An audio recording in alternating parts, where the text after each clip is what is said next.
Muy buenos días a todos. Señora Secretaria de Estado, señor Director General de SAP, ilustrísimos señores representantes del Cuerpo Diplomático acreditado en Madrid, señoras, señores, amigas, amigos todos. Una vez más, como presidente del Club Diálogos por la Democracia, quiero darles a todos ustedes las gracias por su asistencia y la bienvenida a esta reunión, desayuno de trabajo del Club Diálogos por la Democracia. Quiero saludar muy especialmente y dar la bienvenida a los representantes de 25 países que se encuentran en la sala, representados a través de sus embajadas. Es evidente que en cualquier otro año que hubiéramos podido celebrar este desayuno de trabajo, interesante el tema de los presupuestos, pero no tan ávido de noticia para hablar de los presupuestos generales del Estado. Las circunstancias mandan. Se dice que estos presupuestos son los más austeros de la democracia. Es evidente que así son, pero las circunstancias también obligan. Pero a mí me parece importante señalar que la austeridad, el control del gasto y del déficit no está reñido en absoluto con unas políticas de crecimiento. Se establece una dicotomía a veces que no me parece muy exacta entre partidos conservadores de centro-derecha, partidarios de la austeridad y partidos de izquierda de crecimiento. Yo creo que todos, por sentido común, debemos ser partidarios, por una parte, de la austeridad y del control del gasto, pero como esto no es suficiente, partidarios, por supuesto, de políticas de crecimiento. Qué duda cabe que los países que están llevando un rigor presupuestario muy fuerte y que están en puertas o en recesión, tienen un impacto en las elecciones. Hemos asistido el pasado domingo a dos elecciones importantes. Una, la francesa, con la victoria de François Hollande, y otra, la griega. Dos temas completamente distintos, pero que tienen un fuerte calado y profundidad política. La situación griega es muy triste, porque esa fragmentación del Parlamento, 8 grupos parlamentarios, y los dos grandes partidos de Nueva Democracia y del PASOK, juntos no reúnen más del 20 o 20 y tantos %. ¿Se imaginan ustedes que aquí en España el PP y el PSOE sumaran nada más que 20%?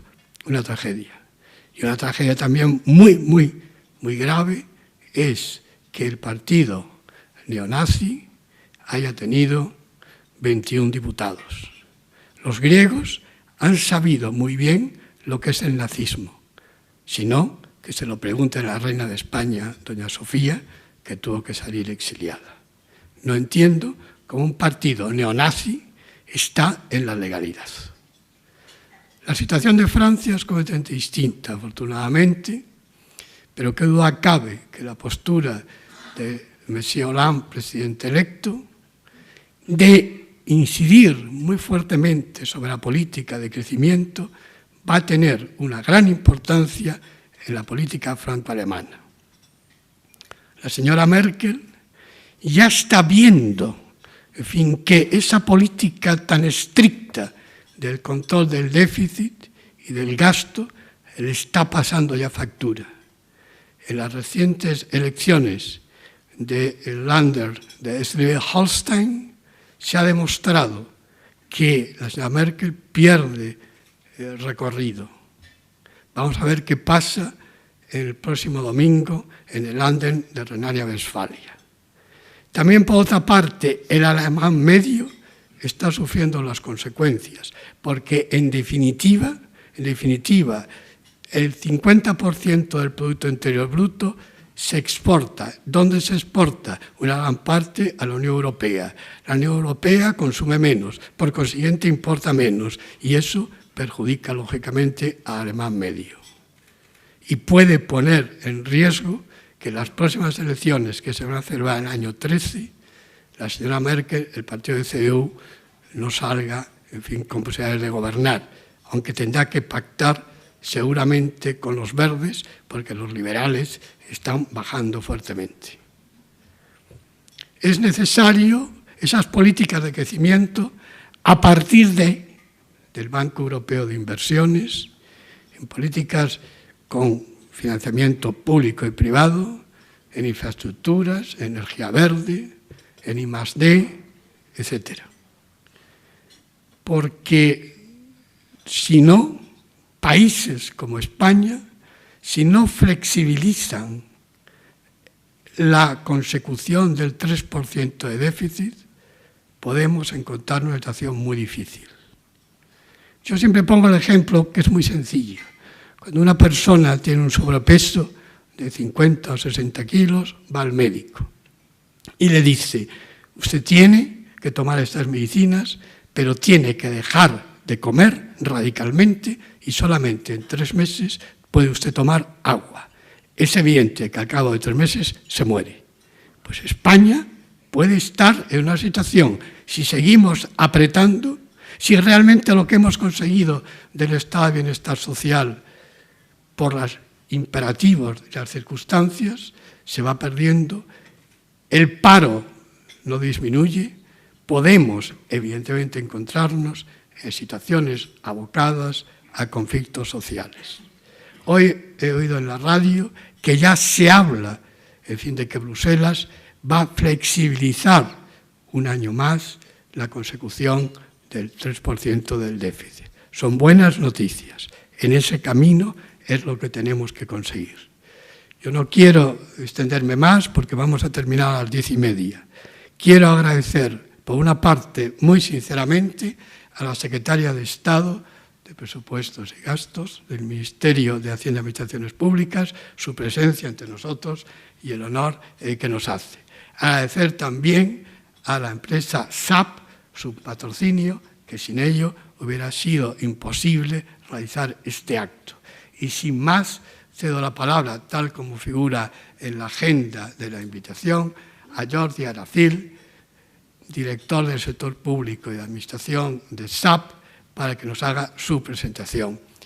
Quiero destacar la valía profesional de Jordi Aracil, pero no solamente eso, yo creo que los valores humanos son muy importantes y Jordi Aracil tiene una empatía personal y valor humano extraordinario, porque ya hace años que nos conocemos y que afortunadamente venimos colaborando, y yo quiero agradecerle públicamente, en fin, su apoyo a actividades del Club Diálogos para la Democracia.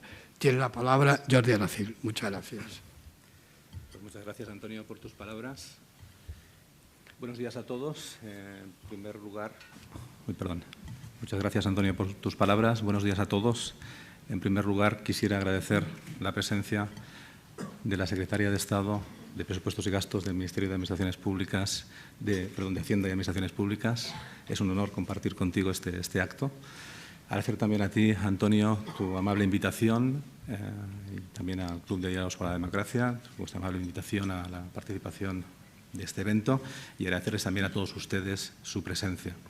Seguidamente quisiera exponer una presentación que no va a durar más de 15 minutos. Voy a intentar ser bastante breve y la vamos a hacer desde la óptica del sector de las tecnologías de la información.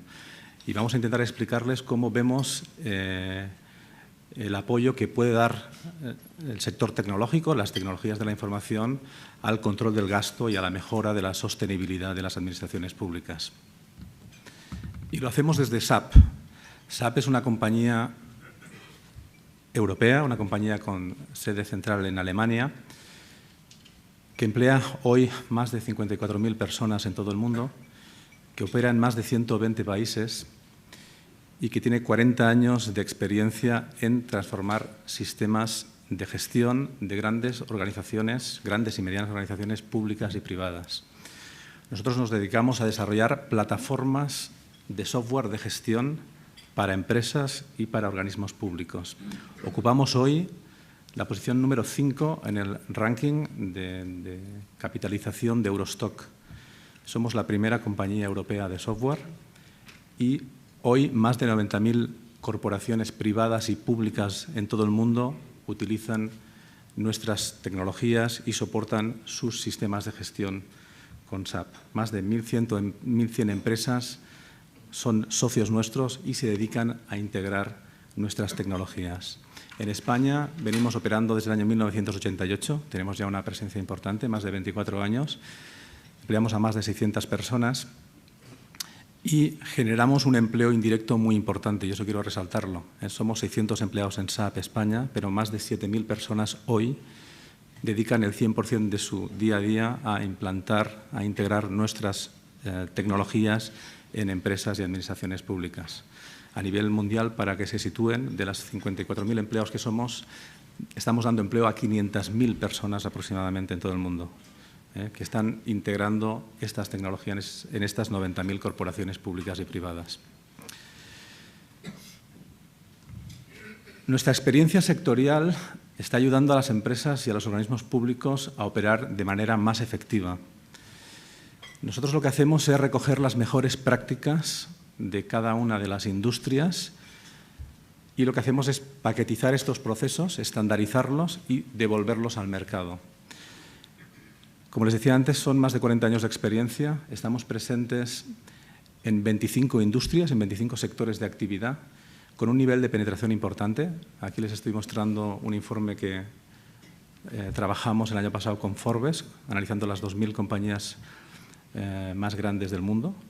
Y ahí pues, se observa un nivel de penetración importante. Como ven ustedes en la presentación, en la transparencia, pues tenemos más o menos una cuota de mercado del 80% en el sector de bienes de consumo, también aproximadamente el 80% en industria discreta, el 75% en el sector energético, 57% en el sector financiero, 75% en el sector de manufacturing, de fabricación, ya el 60% en administraciones públicas, 68% en el sector de retail y 67% en el sector de servicios. Todas estas compañías, todas estas corporaciones sustentan sus sistemas de información, sus sistemas de gestión con la misma tecnología y lo que sí que hacemos es adaptar los mapas de aplicaciones, evidentemente, a las necesidades de cada sector. Cada uno de estos 25 sectores de actividad tiene su propio mapa de procesos, mapa de aplicaciones, que les da cobertura a, digamos, a sus necesidades de gestión. En España, para que se sitúen, 29 de las 35 compañías del IBEX están transformando grandes áreas de gestión con nuestras tecnologías. Y en Europa, 41 de las 50 de Eurostock están también transformando sus sistemas de gestión con nuestras tecnologías. Me voy a ir ya al tema del sector público, que es el tema que nos ocupa hoy. Es un sector en claro desarrollo con SAP. Y lo que aquí les quería comentar es que observando un poco la información que nos dan los 7.000 clientes que tenemos en todo el mundo, de los cuales aproximadamente 4.000 están en Europa, existen 4.000 administraciones o organismos que en Europa están trabajando con esas tecnologías, pues un poco analizando los retos de estas administraciones, observamos que hay una serie de puntos en común que tienen marcados como objetivos. En primer lugar, sin duda, la austeridad. Eso tiene que ver con la optimización de los recursos y la reducción de costes.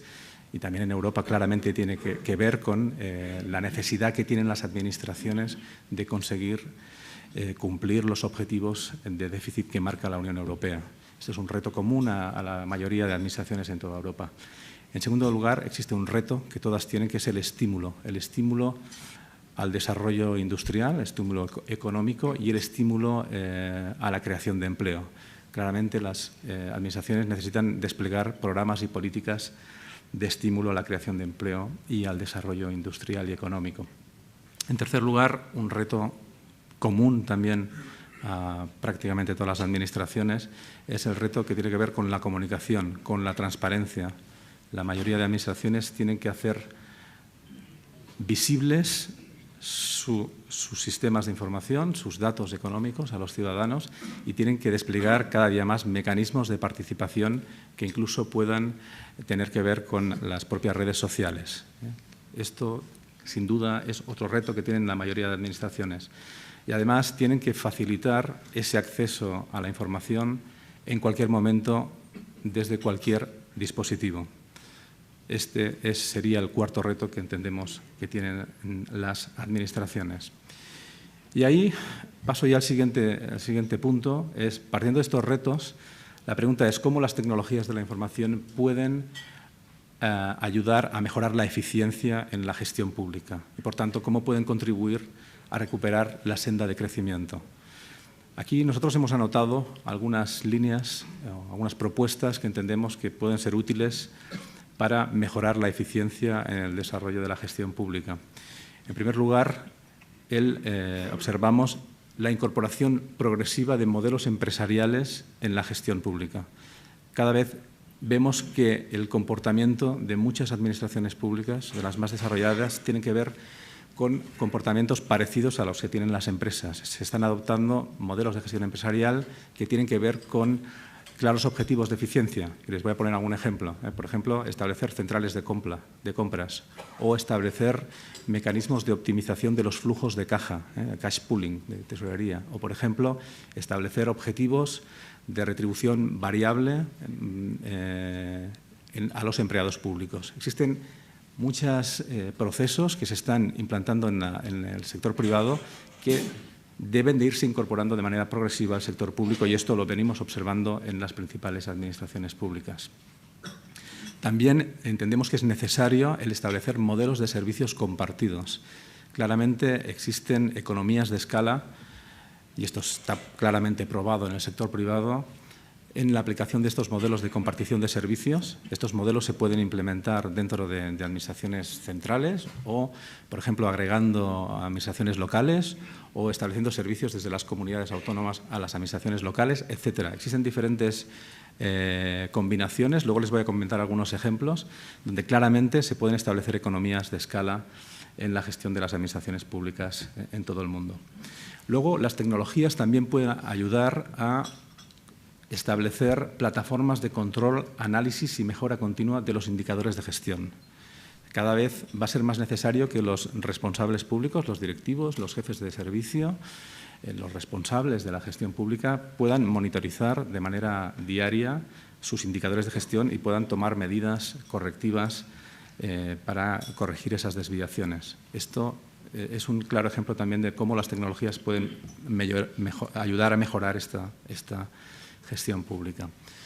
Por otro lado, otra iniciativa que entendemos que puede ser importante es el establecer modelos de colaboración entre el sector público y el sector privado, modelos que permitan establecer mecanismos de financiación o corresponsabilidad en la consecución de objetivos para diferentes proyectos. Claramente también esta es una tendencia y ahí las tecnologías de la información también pueden ayudar. Lo mismo en las áreas de integración de procesos o en la definición de plataformas unificadas de gestión. Luego les voy a comentar algún ejemplo que a través de las tecnologías de información pues, sin duda pueden ser de gran ayuda. Y por último quería mencionar también a través de las áreas de inteligencia de negocio, tecnologías de inteligencia de negocio, la ayuda que podemos dar en incrementar ingresos disminuyendo el fraude. Es muy fácil con las nuevas tecnologías cruzar datos, cruzar informaciones y establecer políticas de disminución de fraude que van a redundar en mejorar los ingresos y en tener un sistema, por tanto, público más eficiente. Son solo algunos ejemplos o propuestas para establecer transformaciones en la gestión pública que pueden ayudar desde la óptica de las tecnologías de la información. Y seguidamente quisiera comentar algunos ejemplos de plataformas corporativas que se han implantado en el sector privado, que se están implantando en el sector público y que entendemos que pueden ayudar. Y aquí les pongo el primero. A través de nuestros sistemas de gestión estratégica y de inteligencia de negocio es fácil o relativamente fácil implementar soluciones que permitan el control y seguimiento de los programas de gobierno y de los planes de austeridad. El seguimiento semanal, diario, mensual de la evolución de los indicadores que tienen que ver con las políticas públicas, de los programas de gobierno o de los propios índices que tienen que ver con los planes de austeridad que están desplegados en los diferentes organismos, empresas públicas, ministerios, consejerías, etcétera. Todo esto va a permitir alinear la estrategia con la ejecución y va a permitir una monitorización continua del grado de consecución de los objetivos y, como decía antes, aplicar de manera sencilla medidas correctoras a tiempo. Esto es un ejemplo de plataformas que se pueden desplegar en la administración pública.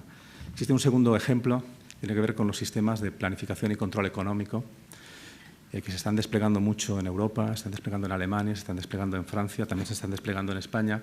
Y aquí lo que se plantea, igual que lo están haciendo las empresas, es que con la misma tecnología, con la misma plataforma, se puede trabajar en la planificación presupuestaria, en la elaboración del presupuesto, en el control de la ejecución del gasto vinculado a ese presupuesto, en herramientas de consolidación contable y económica de la información de todo el sector público, de las empresas públicas, de los organismos públicos y, por tanto, el tener una monitorización diaria del grado de consecución del objetivo de déficit.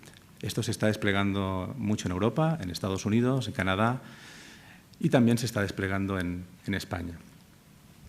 Y, en tercer lugar, también entendemos que es muy importante el tener una visión holística del capital humano. El capital humano es fundamental en todas las organizaciones, también en el sector público, y nuestras plataformas van a poder ofrecer esa visión holística, van a poder permitir analizar mucho mejor la gestión del talento y de las capacidades de los empleados públicos, van a permitir obtener información relevante como poder conocer las métricas de jubilación y salarios, van a poder permitir conocer en tiempo real también la gestión de nuevos modelos de retribución que van a facilitar de alguna manera también la optimización de los recursos humanos, promoviendo la movilidad entre agencias. Se trata de hacer una gestión eficiente también de los recursos humanos, no solo de los recursos económicos, igual que hacen también las empresas.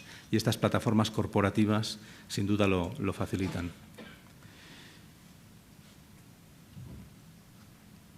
Quisiera comentar también, ya para acabar, el concepto de los modelos de servicios compartidos que he comentado antes.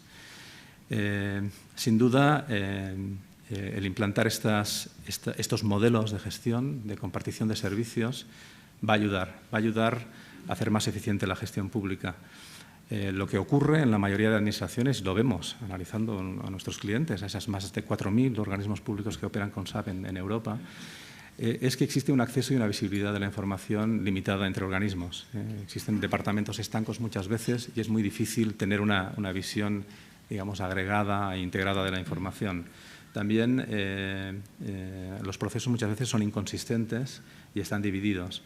Y las propias tecnologías que los sustentan suelen ser bastante antiguas, no suelen ser tan flexibles como las nuevas tecnologías, no son compartidas y a veces son redundantes. Y todo esto dificulta la productividad y la capacidad de respuesta de las administraciones públicas. Entonces, nosotros lo que planteamos, igual que lo hemos hecho en el sector privado, y estamos ya desplegándolo también en el sector público, es establecer nuevos modelos de servicios compartidos que van a facilitar una mucha mejor visibilidad y mejor acceso a los procesos de gobierno. Van a facilitar también procesos uniformes, consistentes y automatizados, y van a facilitar también ese despliegue a través de plataformas tecnológicas flexibles con capacidad de adaptación. Nosotros podemos ayudar desde SAP, como compañía líder en software de gestión, a establecer estas soluciones unificadas, plataformas flexibles, y nuestra experiencia en centros de servicios compartidos puede ayudar a los gobiernos a conseguir resultados compartidos, optimizando recursos y reduciendo costes. Claramente podemos ayudar a mejorar la productividad de las administraciones públicas.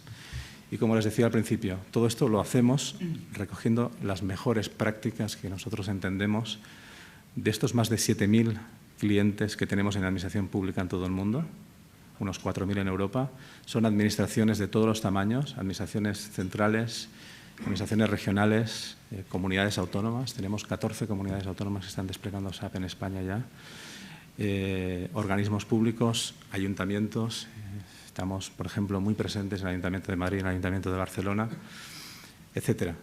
Recogemos las mejores prácticas de la industria, en este caso del sector público, paquetizamos estos procesos, los estandarizamos y los devolvemos al mercado. Este es fundamentalmente nuestro trabajo y nuestra labor en aras, como decía al principio, de ayudar a conseguir hacer más eficiente la gestión pública y, por tanto, en plantear modelos de gestión mucho más sostenibles en el tiempo. Y lo dejo aquí. Muchas gracias. Muchas gracias, Jordi Aracil. Y siguiendo la agenda, tiene a continuación la palabra doña Marta Fernández Currás, secretaria de Estado de Presupuesto y Gastos del Ministerio de Hacienda y Administraciones Públicas. Cuando quieras, muchas gracias. Muchas gracias, Antonio. Muchas gracias al Club de Diálogos por la Democracia por esta oportunidad de explicarme. Muchas gracias a SAP, a su director general y a Jordi Aracil, al que he tenido ocasión de conocer profesionalmente y constatar que todo esto que les ha explicado es verdad. He conocido cómo funciona el ámbito de las administraciones públicas, fundamentalmente el subsector comunidades autónomas, porque era en el ámbito en el que yo le conocí.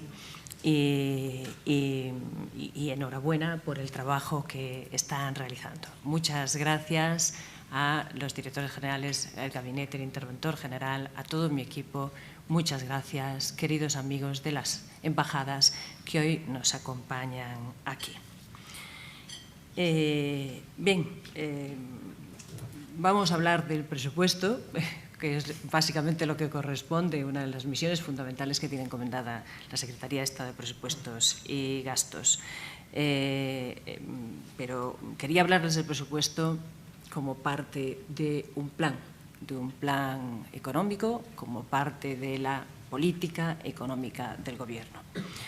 Y cuando pensaba en cómo enfocar precisamente esta explicación que hoy quiero compartir con ustedes, que quiero darles, estas reflexiones en definitiva,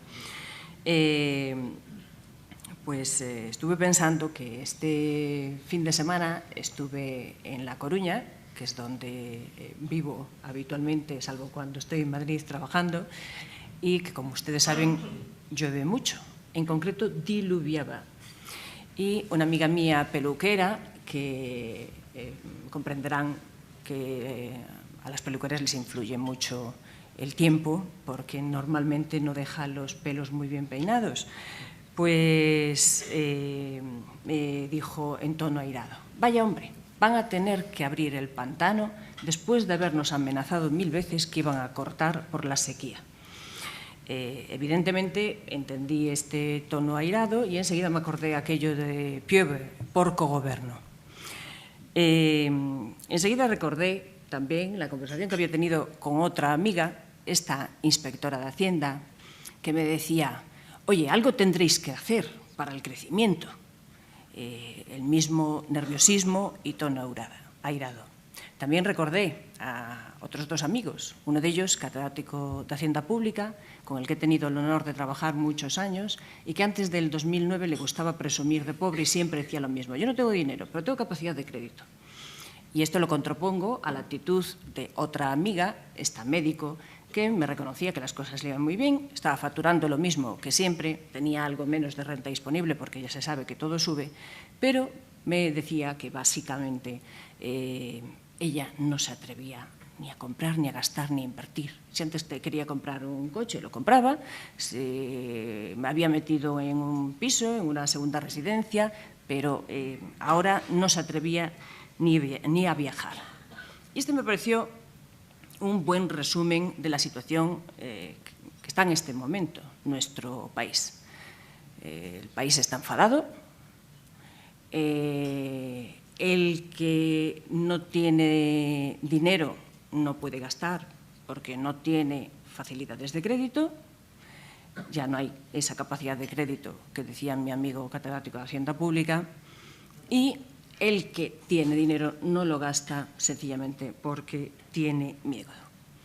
Y esto, una siguiente amiga, este abogado, me recuerda que la gente está muy enfadada porque se le habían prometido muchas cosas, hubo una confianza en el cambio de gobierno y que ahora ve que estamos donde estamos.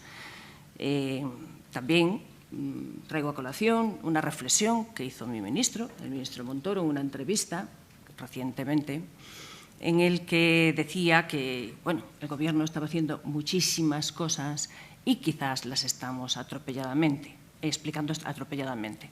Y con esto, pues claro, me veo ante el reto que asumí voluntariamente de intentar explicarles a ustedes qué es lo que estamos haciendo. Una vez más, pensando un poco en la teoría, recordé la teoría de la democracia, de Downs, la democracia representativa, y cómo ese modelo parte de que en un sistema democrático, de democracia representativa, la información es imperfecta, el adquirir información perfecta tiene un coste y que para el vencimiento de esa ignorancia racional se utilizan normalmente dos mecanismos, que son la persuasión o la presencia de las ideologías. La ideología es muy cómoda para los partidos políticos porque les evita tener que estar explicando continuamente cuál es la razón de sus decisiones políticas y la relación inmediata que existen entre las decisiones políticas adoptadas y la incidencia sobre los gastos e ingresos de los ciudadanos. Bueno, pues precisamente yo lo que quiero aquí es hablarles de economía y no de ideología. Y por eso no voy a evitar el buscar esa relación inmediata de todas y cada una de las decisiones políticas del Gobierno con sus consecuencias sobre los gastos e ingresos de cara a los ciudadanos. Tengo que reconocer que la explicación no se hace muy fácil porque es mucho más conveniente oír aquello de los brotes verdes y también aquí, en boca de la sabiduría popular, podríamos decir que no hay mejor sordo que el que no quiere oír. Y ahora toca oír disciplina, ahora toca oír control del gasto, ahora toca oír que estamos en una mala situación económica. Y respecto a los enfadados en general, que somos muchos, pues les invitaría a una reflexión, que orienten debidamente sus iras y cuál es la razón por la que estamos aquí.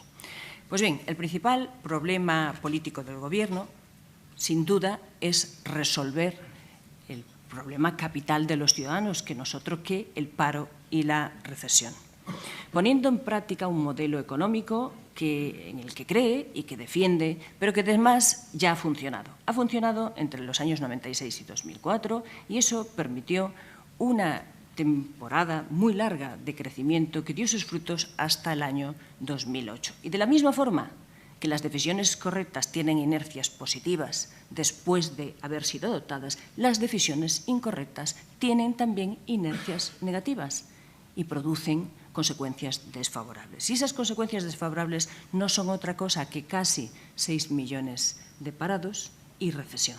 Por lo tanto, niego la mayor. Esto no son los presupuestos del paro y la recesión. El paro y la recesión estaban ahí. Y estos presupuestos son útiles, son el primer paso para revertir la situación. Pero comprenderán ustedes que a 8 años de decisiones desacertadas no se le puede dar la vuelta en 5 minutos. Pues bien, la política económica del Gobierno es una política contundente, tiene que serlo en este momento, y se basa en dos ejes fundamentales, que son la consolidación fiscal y las reformas estructurales.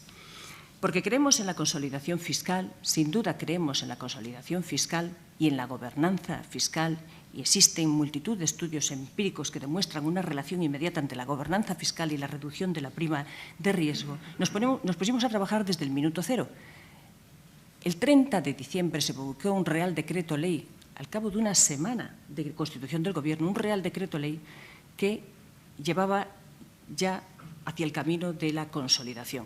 una reducción, un ajuste del 1,4% del PIB por dos vías, vía gasto y vía ingreso, acordando inmediatamente una no disponibilidad de créditos por importe de 8.900 millones y, además, adoptando medidas de ingresos con carácter temporal y transitorio, 2 años, un recargo complementario al IRPF y medidas sobre el impuesto de bienes inmuebles que favorecen a las corporaciones locales. He aquí la primera muestra de una actitud distinta a este Gobierno. Este Gobierno piensa en todos sus subsectores, en todos los agentes económicos, porque España responde como un país único. España es un Estado miembro y responde como tal Estado miembro. Este Real Decreto intentaba corregir inmediatamente una desacertadísima decisión, que fue la de no elaborar el presupuesto del 2012 cuando correspondía. Y digo desacertada decisión porque, si bien es cierto que hay un remedio constitucional, nuestra Constitución dice que cuando no está el presupuesto aprobado antes del 1 de enero del ejercicio que ha de regir, se considera inmediatamente prorrogado el del ejercicio anterior. Bueno, esta es una decisión lógicamente correcta porque intenta evitar el mal mayor, que es el desgobierno desde un punto político y económico, pero es una decisión claramente insuficiente en un momento en que el país está convergiendo, en el momento en que el país está haciendo un ajuste fiscal para la convergencia, porque al menos esa prórroga lo que está garantizando es que vamos a replicar la actitud del ejercicio inmediato anterior y por eso había que corregirla. Es así que nuestra senda de convergencia comprometía pasar de un 6% de déficit en el 2011 a un 4,8% en el 2012 y, por tanto, un 1,4% del PIB garantizaban el camino correcto. Ahora bien, como ocurre en cualquier supuesto de sucesión de empresa, a los que nos dedicamos a la cosa financiera nos corresponde lo mismo en todas partes, ya sea una empresa privada o una empresa pública, y es un diagnóstico de situación. Y a ese fin respondió el presentar las cuentas de cierre del 2011. Y aquí pues, nos encontramos la primera sorpresa, donde se nos había jurado y perjurado que cerraríamos con un 6%, la auténtica realidad es que las cifras reales y efectivas arrojaron un 8,51%.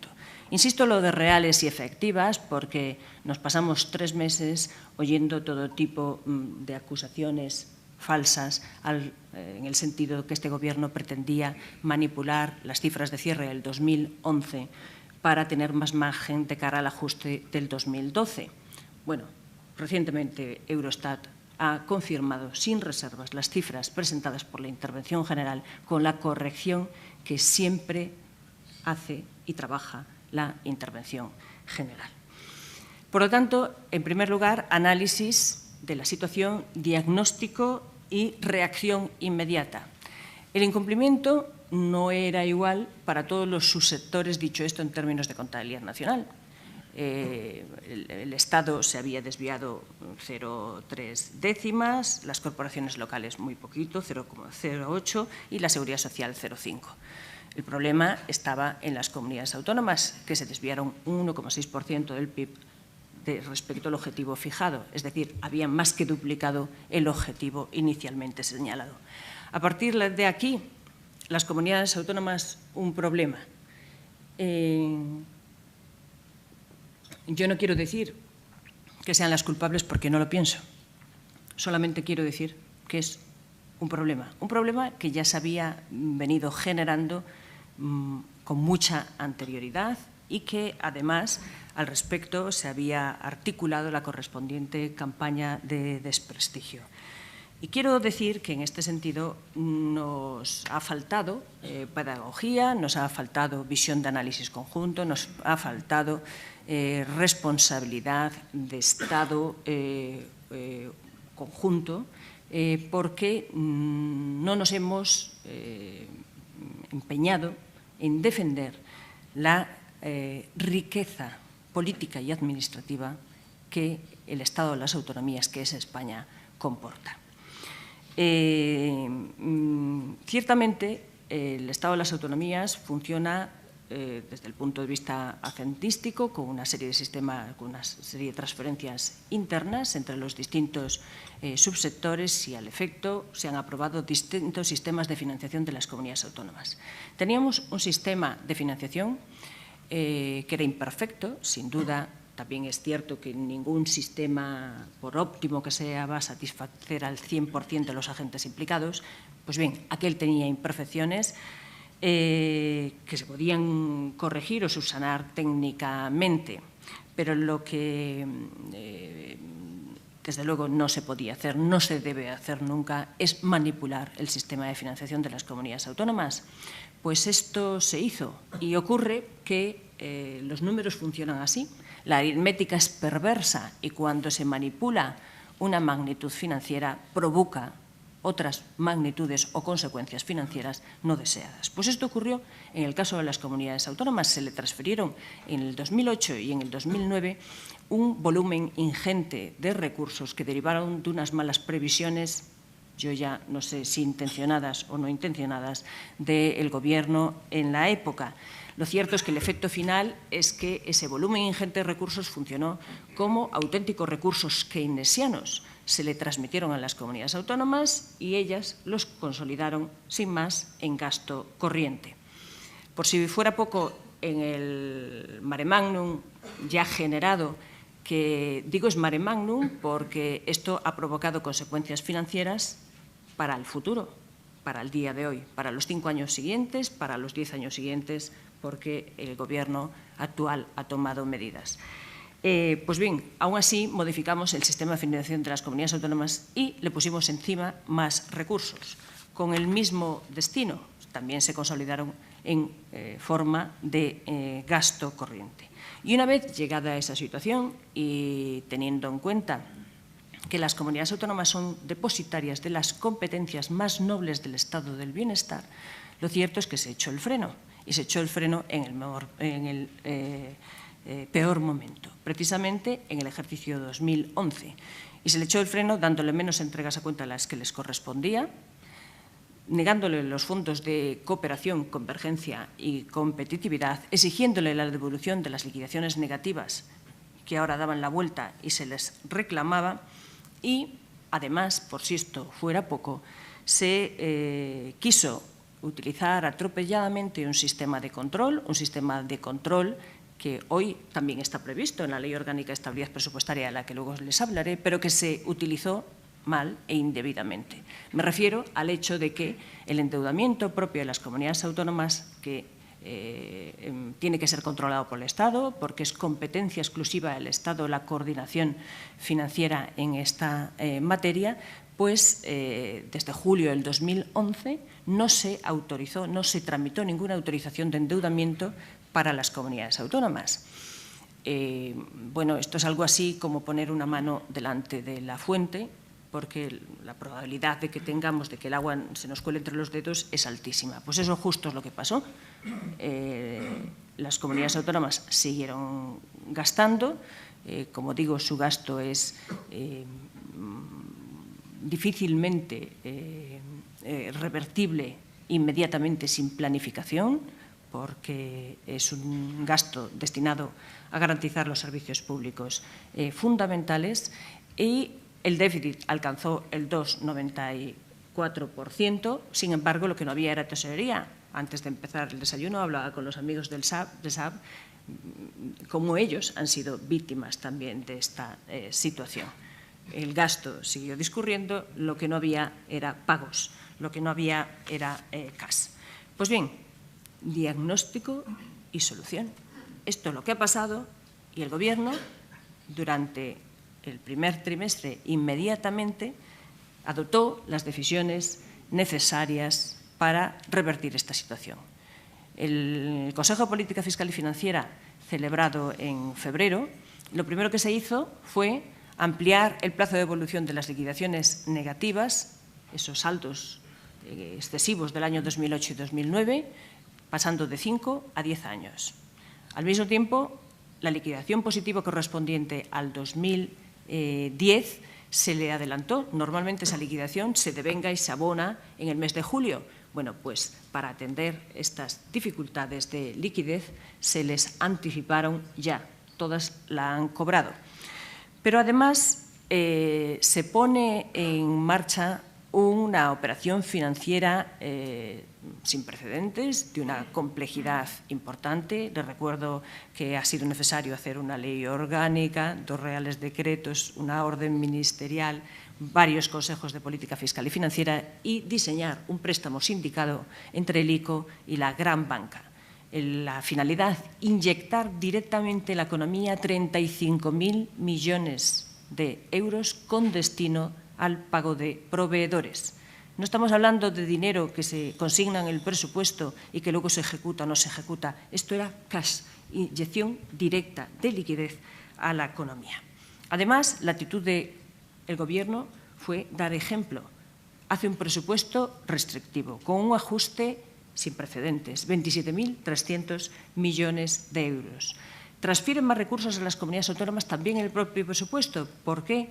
Hace funcionar todos los mecanismos propios del sistema de financiación de las comunidades autónomas y les transfiere todos los recursos propios de todos esos mecanismos. Y además revisa el objetivo de las comunidades autónomas al alza, dándole 2 décimas más.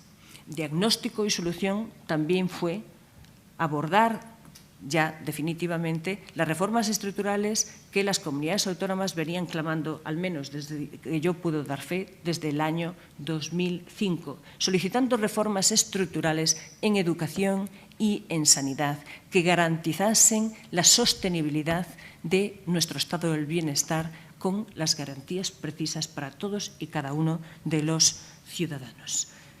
Y diagnóstico y solución fue promulgar desde la primera semana del Gobierno una ley orgánica, la Ley Orgánica de Estabilidad Presupuestaria, que desarrolla el artículo 135 de la Constitución, que incorpora la regla de oro fiscal a nuestro ordenamiento jurídico, que suscribe todos y cada uno de los compromisos que tenemos con la Unión Europea, que incorpora todas las modificaciones de gobernanza fiscal que recientemente ha aprobado la Unión Europea. Estoy hablando del Six-Pack, estoy hablando del Pacto Fiscal y propugna una adaptación automática a la normativa europea en toda esta materia de transparencia y gobernanza.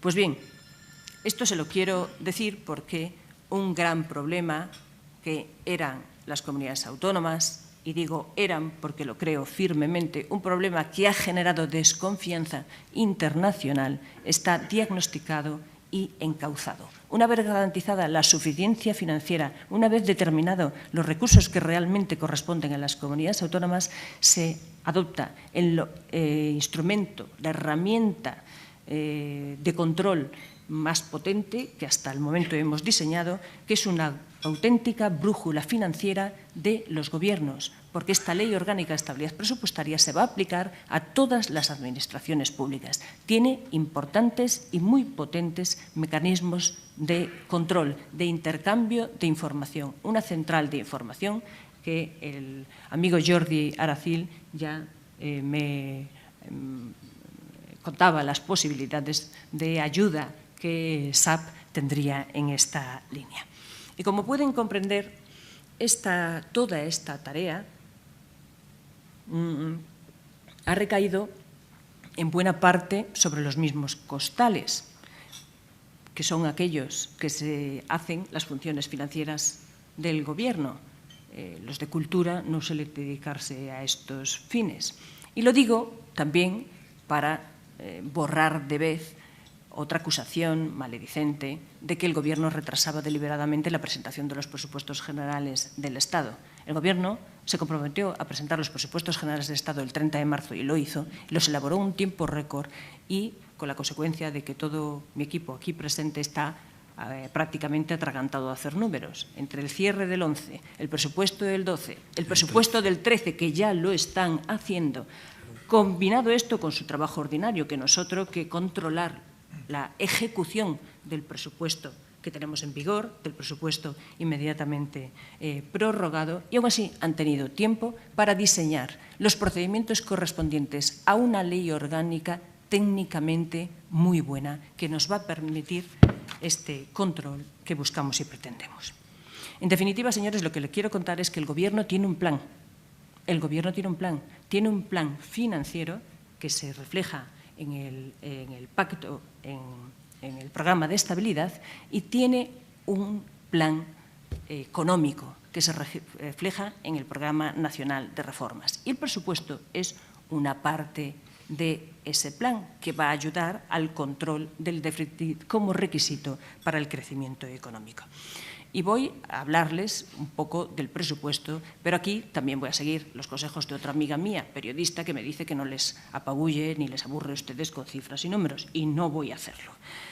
Pero sí he tenido que recordar cómo nuestra Ley General Presupuestaria del 77 concebía el presupuesto como la expresión cifrada, conjunta y sistemática de las obligaciones que como máximo puede reconocer el Estado y sus organismos autónomos y de los derechos que se prevean liquidar durante el correspondiente ejercicio económico. Como pueden ver, es una definición que se enmarcaba dentro de la concepción del presupuesto como una cuenta de gestión de las administraciones públicas.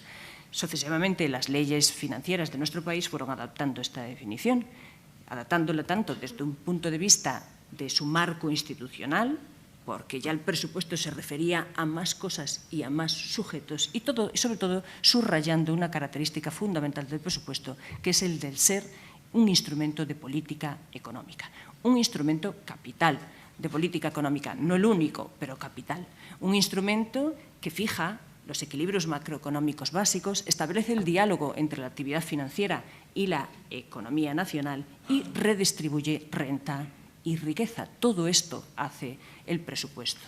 Y lo cierto es que como este diálogo con la economía nacional es continuo y como ocurre que las reformas y los modelos económicos necesitan tiempo en maduración para implantarse, progresivamente el presupuesto se le ha ido configurando como una parte anual de un programa plurianual.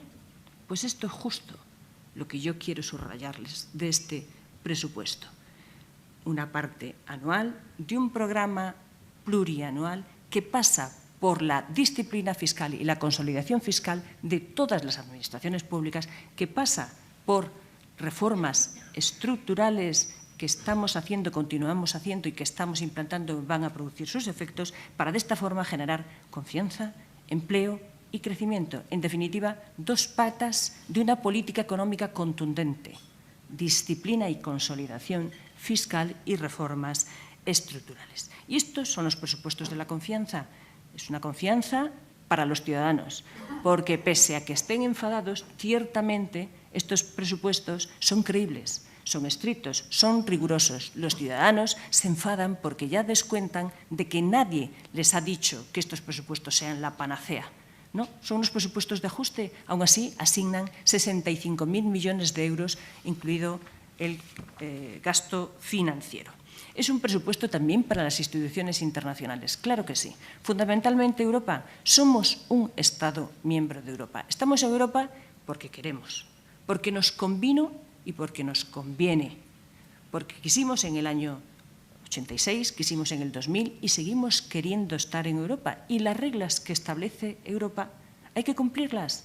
Esta es la cuota parte de la pertenencia a este club. A cambio tenemos muchas utilidades de esta Europa. Sin ir más lejos, los fondos estructurales. Por cierto, mañana celebramos el Día de Europa y aquí el Gobierno celebrará una vez más y subrayará una vez más la importancia de esos fondos cuyas perspectivas financieras estamos ahora mismo negociando. Y también confianza para los mercados.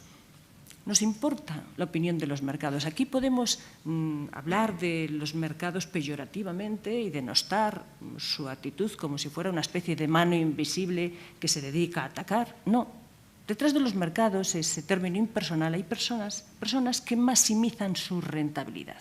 Y nosotros nos hemos expuesto pidiéndoles prestado, pidiéndoles mucho prestado y prometiéndoles además que íbamos a tener un determinado crecimiento y una renta X que les garantizaría la devolución de lo que nos había prestado. Lo cierto es que a la primera de cambio incumplimos ese compromiso y renovamos la póliza de crédito en 25.000 millones de euros, que es el 2,5% de desviación que hemos experimentado. Por lo tanto, este es el camino en el que estamos revirtiendo esa situación. Es el camino de la consolidación en virtud de la cual queremos generar confianza. En resumen, el presupuesto no agota el techo de gasto aprobado por el Parlamento, se queda por debajo, hace un ajuste del 17% del gasto correspondiente a los ministerios.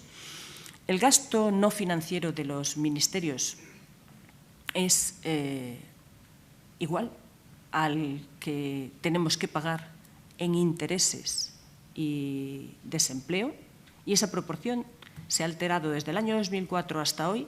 En el año 2004 esa proporción era 2,51, es decir, había 2,5 veces más de dinero para los ministerios que lo que invertíamos en desempleo e intereses, y hoy por hoy es la misma cantidad. Y a partir de ahí, dentro de este marco estricto, aún así elegimos. Hay 26 políticas de gasto. Nada de lo capital que tiene que hacer un Estado queda desatendido. No queda desatendida ni la sanidad, ni el desempleo, ni la seguridad, ni la investigación, ni las infraestructuras. Nada queda desatendido. Lo que ocurre es que la dinámica o la comparativa del presupuesto eternamente creciente, esa se acabó. Aquí, de las 26 políticas de gasto, solo crecen 4. Y esas 4 son administración financiera, debido a nuestra aportación al Fondo de Estabilidad, al MEDE, deuda pública, el servicio de la deuda nos está costando mucho, y de ahí la necesidad y la urgencia de la consolidación y la convergencia. Pensiones, porque priorizamos proteger a los más débiles y incrementamos las pensiones y actualizamos las pensiones. Protegemos las pensiones mínimas. El crecimiento de pensiones es de un 3,2%. Y las transferencias a las comunidades autónomas, porque hemos apostado por el gasto social. Y el gasto social está fundamentalmente en manos de las comunidades autónomas. Ellas dedican el 80% de su gasto a la prestación de servicios públicos fundamentales. Y también decidimos desde la óptica de elegir cómo teníamos que hacer este ajuste. Como comprenderán, un ajuste de 27.300 millones es imposible hacerlo exclusivamente vía gasto. Imposible, dada la rigidez del gasto público a la baja. Por otra parte, habría que tener en cuenta el efecto recesivo que esto provocaría. Por eso se decide equilibrar el ajuste entre gasto e ingreso. Y dentro de ese equilibrio se eligen aquellas figuras tributarias que generan menos ineficiencia. Ya les he hablado de un recargo complementario, transitorio, del IRPF. El IRPF, por definición, es un impuesto progresivo y, por lo tanto, hace pagar más a los que más tienen, protegiendo una vez más a los débiles. Pero además se actúa notablemente sobre el impuesto sobre sociedades. ¿Por qué? Porque era una figura que se estaba comportando muy ineficientemente. Tengo que recordarles que este Gobierno cree y defiende en su modelo económico, y su modelo económico pasa por incrementar bases y no subir tipos.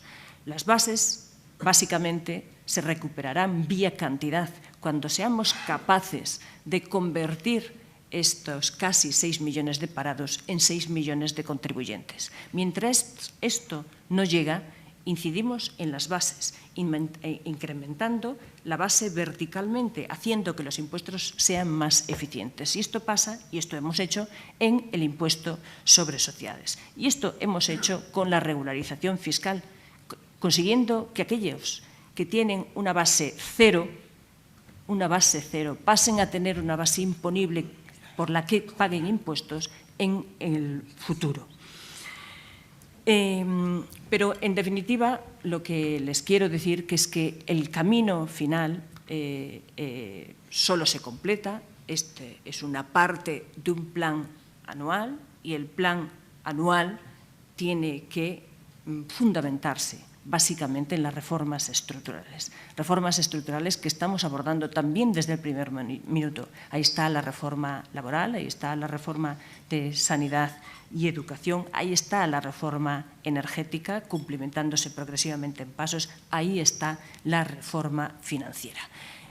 el presupuesto toma decisiones para toda la economía y el resto de la economía está tomando decisiones para el presupuesto y lo demás vendrá por añadidura, de tal forma que consigamos hacer crecer las bases imponibles, número efectivo de contribuyentes, que es lo que en última instancia nos permitirá llegar a esta esencia de crecimiento que buscamos.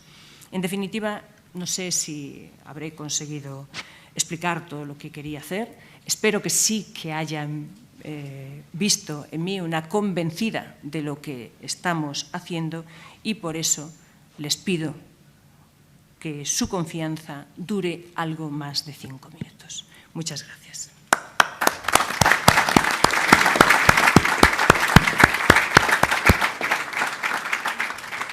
Hay una anécdota que es bastante conocida del que fue prepósito general de los jesuitas, el padre Arrupe, que no pudo asistir una persona a su conferencia y le preguntó: ¿cómo estuvo en la conferencia el padre Arrupe? Entonces le contestó el amigo, dijo: pues mira, estuvo como se esperaba, inteligente, brillante, sólido y didáctico. Entonces, si nos preguntamos cómo ha estado Marta Fernández Currás en su conferencia, diría que como se esperaba, inteligente, brillante, sólida y didáctica. Enhorabuena por tu conferencia, creo que ha sido muy interesante. Hemos tenido una panorámica muy general, pero también muy didáctica, sobre un tema que es muy complicado. Vamos a abrir el coloquio muy breve, porque hemos querido terminar a las 10:30, aunque son ya las 10:30, pero en fin, un par de preguntas pueden hacerse. Por favor. Buenos días, señora secretaria de Estado. Dos cosas muy simples. ¿Cómo cuentan controlar el gasto de las autonomías, llamémosla entre comillas rebeldes, es decir, Andalucía, Cataluña y el País Vasco? Y una segunda cuestión es, todos los gobiernos siempre se suelen quejar de problemas de comunicación, pues aquí tiene usted una oportunidad. ¿Cómo piensa que va a digerir la opinión pública la inyección de casi 10.000 millones de euros de dinero público en Bankia, que equivalen prácticamente a lo mismo de los últimos recortes en sanidad y educación?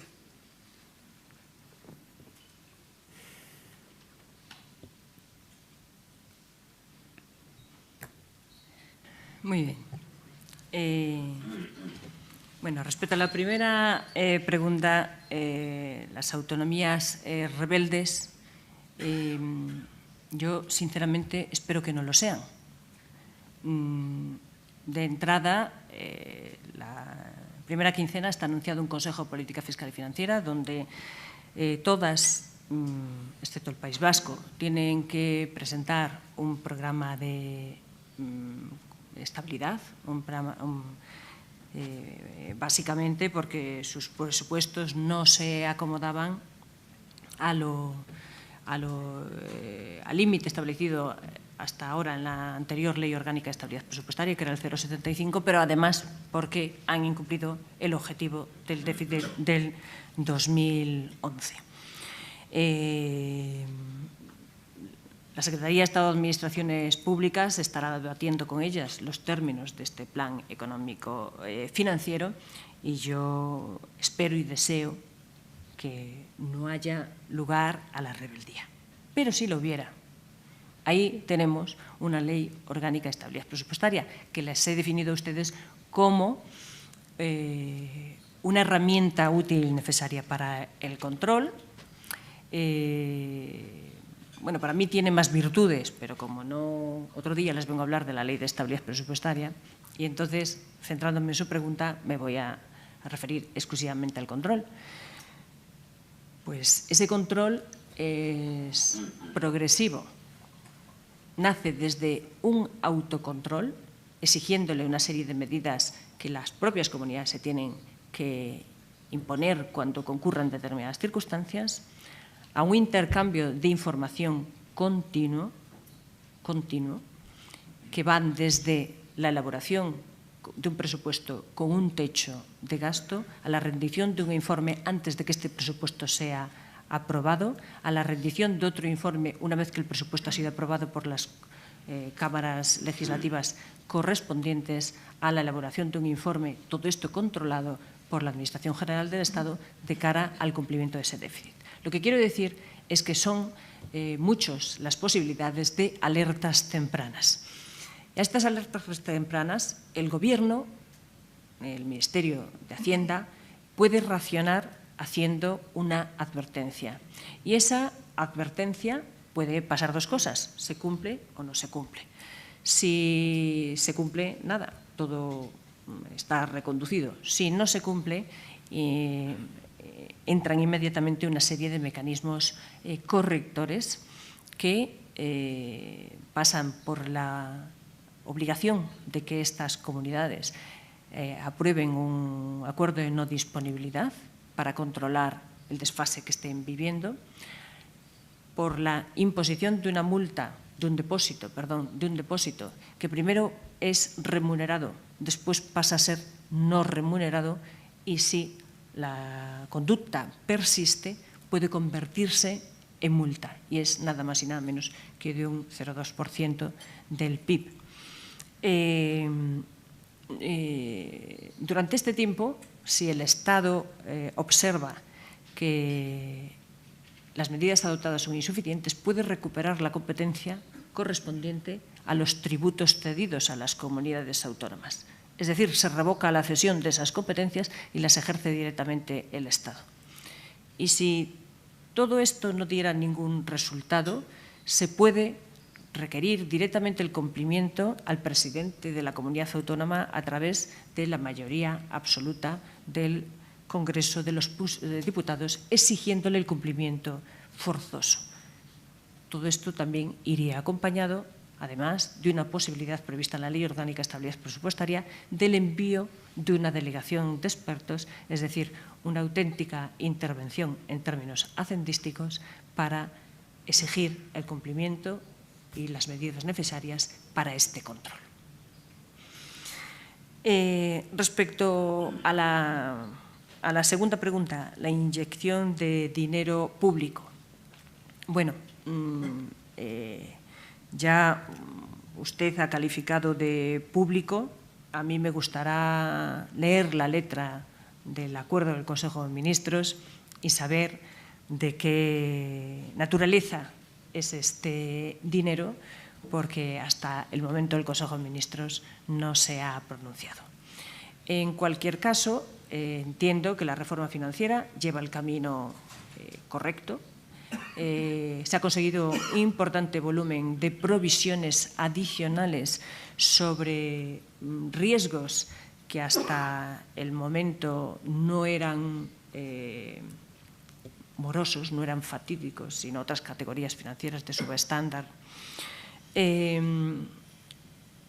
Y a partir de ahora se está apuntalando a mayores los riesgos inmobiliarios, llamémosle saludables, ya para de una vez despejar cualquier duda que pueda existir sobre nuestro sistema financiero.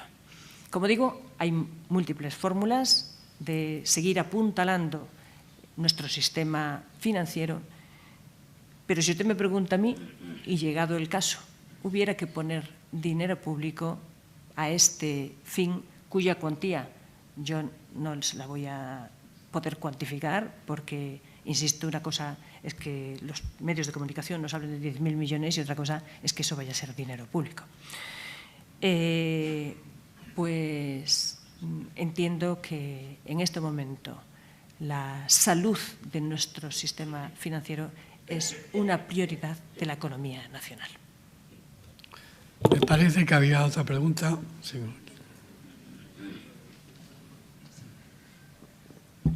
Si quieres alguna más, no importa. Si quieres alguna más. Buenos días. Simplemente realizarles primero una breve Sí, reflexión. por favor, acercarse un poquito más el ¿Así? micrófono. ¿Me oye mejor? Sí. Sí. Bueno, buenos días. Simplemente hacerles una reflexión y una pregunta final, breve. En primer lugar, muchas gracias por la invitación. Me siento honradísima con contar con su presencia. a la Secretaría de Estado. Gracias, Antonio, por la invitación y a Jordi por tu ponencia. Excelente. Yo actualmente llevo 4 años trabajando para una empresa china que se llama Huawei Technologies. Es una empresa que ha crecido. Yo cuando entré hace 4 años, en el 2008, éramos 150 asalariados trabajando en toda Europa. Actualmente somos más de 1000.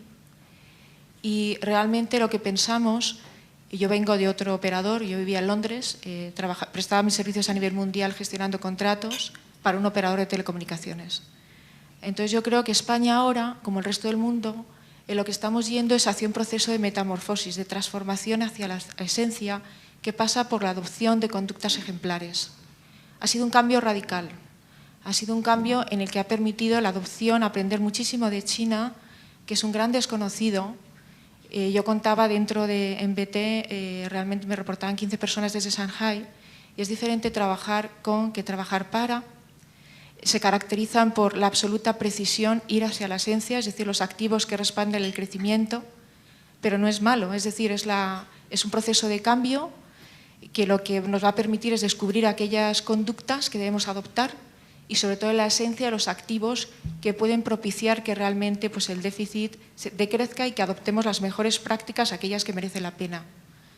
Entonces, realmente nos ha permitido crecer. El 40% de los asalariados de Huawei están actualmente en HQ, en Shenzhen, haciendo esfuerzos, sobre todo dentro del Departamento de Investigación y Desarrollo.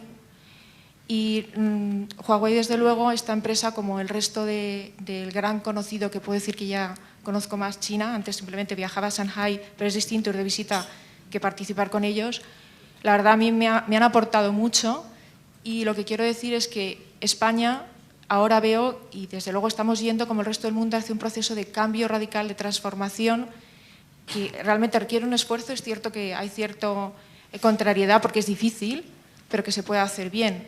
Y una de las prácticas que hemos visto que se han adoptado y que yo creo que van a ayudar a dinamizar el mercado, desde luego, es la adopción de, entre otras consolidaciones, la consolidación fiscal y la buena gobernanza a la que habéis hecho referencia, que es una base, es un pilar. También, por supuesto, para mí, pues cosas que son simplemente del día a día, que es las condiciones de pago, por ejemplo, las 60 días, las 2 directivas que se han traspuesto actualmente, la del 2011 y la del 2000, que están permitiendo que se dinamice.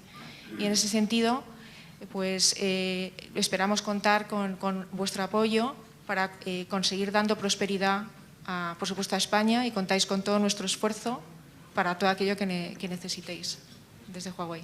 Muchas gracias. Sí, ¿alguna pregunta más? Bueno. Muy breves, por favor.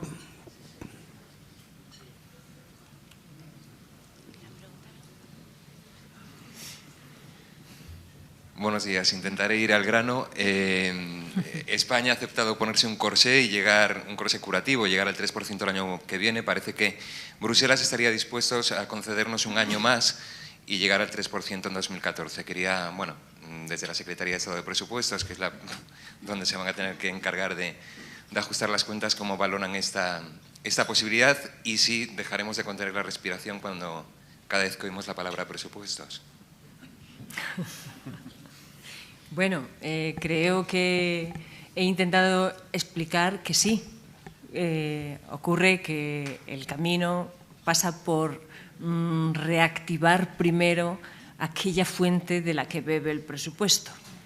Y mientras, pues nos queda un camino de ordenación, de ajuste, de consolidación y de gobernanza fiscal. Que la senda que tenemos en este momento nos obliga, sin duda, a cumplir con el objetivo del déficit, del 3% del déficit en el 2013. Esa es la senda autorizada por Bruselas y esa es la que consta en nuestro programa de estabilidad y es la comprometida por el gobierno anterior en el programa de estabilidad. Como digo, este es un gobierno que va a cumplir con los compromisos contraídos por Bruselas. Si Bruselas decide o no modificar esa senda de convergencia para España y supongo para los demás, pues entonces estaremos en otro escenario. Les decía antes que mi equipo está atragantado de hacer números. Todos los números que hace son capaces de adaptarlos en uno u otro camino, eso sin duda. Pero no hay mayor respuesta que nuestra senda de convergencia es la que es. Y en este momento es el 5,3% para el 2012 y el 3% para el 2013. Sí, finalmente hay un señor que está levantando la mano al final. Por favor, quiere pasar el micrófono. Ya con esto terminamos.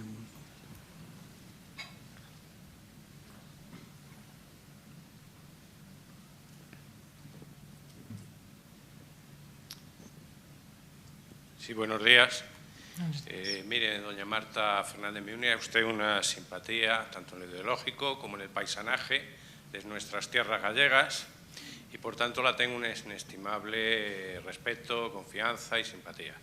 A usted y a su equipo, es mi opinión, les ha tocado bailar con la más fea en esta política de gobierno de Mariano Rajoy, y como decía ayer mi estimable amigo Alfonso Rojo, al gobierno de Mariano Rajoy no se le va a juzgar al final de los 4 años por los hechos, sino que el consumo, que la confianza de las familias, la producción y el crecimiento en el empleo, fruto de las empresas, de que las empresas confíen, y la inversión de los capitales se produce no solo, también por lo que ustedes hacen, pero no solamente por eso, sino también porque se vea un plan, una confianza, un objetivo claro, no solamente con Europa, sino comprometido con los ciudadanos, comprometido con España y comprometido también con los capitales extranjeros. Eso no se está traduciendo correctamente, y esto decía mi amigo Alfonso Rojo, dice, es como la parábola de los talentos. A ustedes se les han dado unos talentos y no se les va a pedir al final que lo juzguen, porque los capitales les están pidiendo ya hoy qué es lo que van a hacer ustedes, qué va a ocurrir con esa financiación que se le da a Bankia, qué van a hacer ustedes estructuralmente en el sistema financiero. En definitiva, ¿va a fluir el crédito? ¿No va a fluir el crédito? ¿Y el consumo va a reaccionar? Esa es la gran pregunta y lo que tiene que resolver un político ideológicamente. Yo entiendo que a usted no la toca ideológicamente lidiar con esto, la toca con la más fea, que son los números, pero políticamente es muy importante la comunicación. Gracias. Ciertamente, no puedo estar más de acuerdo con usted y por eso he intentado explicar, aunque el tiempo es limitado, cómo estos feos bailamos una parte del baile, una de las piezas, pero la pieza conjunta pasa por reactivar el resto de la economía nacional. Ese diálogo constante entre el presupuesto y la economía nacional. No puedo estar más de acuerdo con usted en el sentido de que, mire, le he dado unas cifras de presupuesto que apenas representan el 10% del PIB nacional. ¿Cómo se va a condicionar todo el PIB nacional desde el 10%? Pues es obvio que no. Lo que interesa es activar el resto de la economía nacional. Pero le decía que este plan anual, que es el presupuesto, se engarzaba dentro de otro plurianual, que es el programa de estabilidad. Ese programa de estabilidad que busca, sin duda, dar confianza a las instituciones europeas y a los mercados. Los mercados en este momento desconfían de nosotros y no es inocente el resultado presupuestario que hemos arrojado al cierre del 2011. No es inocente. Y no es inocente la reacción que tuvieron en septiembre de este año y meses subsiguientes, cuando se publicaban sistemáticamente el desvío en ejecución presupuestaria de las comunidades autónomas. Por eso, esto estamos intentando revertirlo inmediatamente, pero lo demás también se está haciendo. Y aquí retomo la idea que decía mi ministro, muchas cosas y a lo mejor explicadas atropelladamente. Pues puede ser, porque son muchas cosas, pero están publicadas. Ahí tienen un programa nacional de reformas que afectan a prácticamente todos los sectores de la economía nacional. Unas reformas que se están implantando. Me pueden ustedes preguntar por la reforma laboral, que no ha producido el efecto. No, en 3 meses no. Eso ya se lo digo yo, en 3 meses no produce el efecto de que desaparezcan las cifras del paro registrado o de la EPA, pero lo producirá. La reforma financiera la podemos explicar cuando la terminemos. De momento, yo al menos la desconozco, hasta que el Consejo de Ministros la apruebe. Conozco la que está publicada, conozco los 52.000 millones de provisiones adicionales que se metieron para apuntalar los riesgos del sector inmobiliario. Y eso está dando sus frutos y dará sus frutos. Pero además, todas y cada una del resto de las reformas que estamos implantando, la reordenación del sector público, la búsqueda de eficiencia en todas las formas con supresión de mecanismos, de organismos que no estaban siendo útiles, la refundición en un solo órgano de los mecanismos, de los organismos reguladores, la aplicación efectiva de la Directiva de Servicios, la liberalización de determinados servicios públicos. Todo esto está perfectamente explicado en el Programa Nacional de Reformas. Pero claro, esto es un plan, esto es un programa del que ustedes irán teniendo noticia y conociendo a medida que se adopten cada una de las órdenes o normativas de desarrollo de los mismos. Algunas reformas están implementadas, necesitan tiempo en maduración, otras se completarán, como la energética prevista para mayo, pero no desconocen ustedes las medidas que ya el Gobierno ha estado dando tanto en el ámbito de la energía como en el sector gasista. En última instancia, es esto lo que les puedo decir. ¿Cómo evitar que el capital salga de nuestro país? Pues sí, ahí están los saldos que arroja las cuentas del Banco de España, como el capital se está marchando al extranjero. Bueno, eso tiene mucho que ver con la confianza y eso tiene que ver mucho con la disciplina que este Gobierno está implantando y que todo el Gobierno en su conjunto tendrá que explicar. Yo he intentado explicar el baile de la fea y me remito a mejores explicadores que yo en el otro ámbito, pero siendo consciente de que formamos parte de ese programa nacional que en última instancia pretende instaurar el modelo económico que cree y defiende y que no es otro que el que ya en su momento aplicó. Sí, realmente la reforma financiera me parece clave y urgente, como ya lo dijo el pasado jueves el presidente del Banco Central Europeo, el señor Draghi. Creo sinceramente que la reforma financiera va a permitir, cuanto antes, que fluya el crédito a las empresas y a las familias, porque en definitiva el dinero es la sangre que puede llevar evidentemente a todo el organismo para que realmente se empiece a constatar que las reformas efectuadas por el Gobierno empiezan a generar poco a poco la confianza y el empleo. Muchas gracias, secretaria de Estado, Marta Fernández Currás. Te deseo sinceramente suerte.